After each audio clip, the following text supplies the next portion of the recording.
बना रही है तो आपत्ति तो नहीं होगी ना आने वाले समय में आप लोग को? नहीं, देखिए, भारतीय जनता पार्टी के अंदरूनी मामले में हमें कोई आपत्ति नहीं है। हम तो चाहते हैं वो गलतियां पे गलतियां करते रहे। वो 35% से 50% लेके हाई मस्ट लाइट का टेंडर करते रहे। वो बाजार में जो डोम सेट बनने हैं वो उस पर भ्रष्टाचार करते रहे। ये मॉस्किटो किट में भ्रष्टाचार करते रहे, उसी में वो खुश रहे।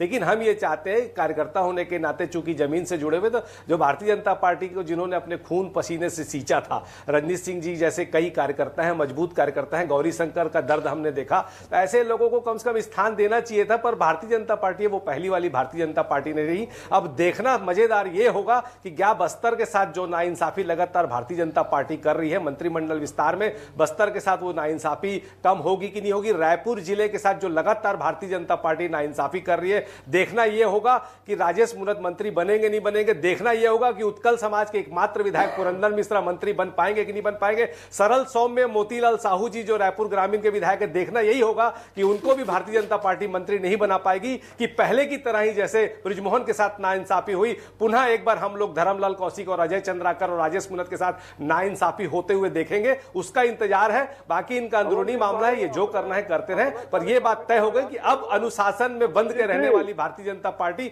अब वो अटल बिहारी वाजपेयी वाली भारतीय जनता पार्टी नहीं रह गई है। बाहर से आए हुए सारे भ्रष्टाचारियों को अपने पार्टी में शामिल करके भारतीय जनता पार्टी का भ्रष्टाचार से भरा हुआ नया चेहरा हम सब देखने को इंतजार कर रहे थे, वो हमको अब देखने को मिल रहा है।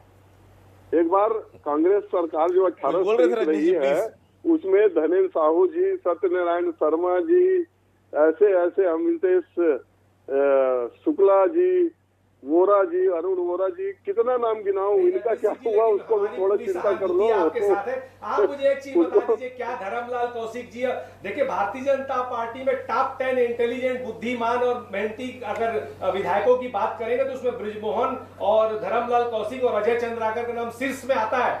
आपने बृजमोहन को एक षड्यंत्र के तहत बाहर किया, आपने अजय चंद्राकर को लगभग बाहर का रास्ता दिखाई दिया है। मुझे नहीं लगता कि राजेश मूणत और धर्मलाल कौशिक जी के साथ भी भारतीय जनता पार्टी न्याय करेगी। मुझे तो डर इस बात का है कि कहीं पुरंदर मिश्रा जी के साथ भी मैं जिनका नाम लिया उनके साथ कांग्रेस पार्टी ने न्याय किया था कि अन्याय किया था? देखना तो हम क्यों अमरजीत जी, मैं जिनका नाम लिया उनके साथ कांग्रेस पार्टी न्याय की थी क्या न्याय की थी? कि पुनः धनेन्द्र साहू जी के साथ, सत्यनारायण शर्मा जी के साथ, अरुण वोरा जी के साथ, अमितेश शुक्ला जी के साथ, इनके साथ न्याय किया था कि अन्याय किया था? हो जाएगी, देखना उसी को है। तो इंतजार हम भी कर रहे हैं, जितना इंतजार आपको उतना इंतजार हमें भी है, क्योंकि हम जानते हैं कि जैसे ही मंत्रिमंडल का विस्तार होगा, मंत्रिमंडल के विस्तार के बाद जो भारतीय जनता पार्टी में जूदम पेजार की स्थिति बनेगी, उसका इंतजार छत्तीसगढ़ की जनता को भी है और कांग्रेस पार्टी को भी है। चलिए, उसी सारे मुद्दों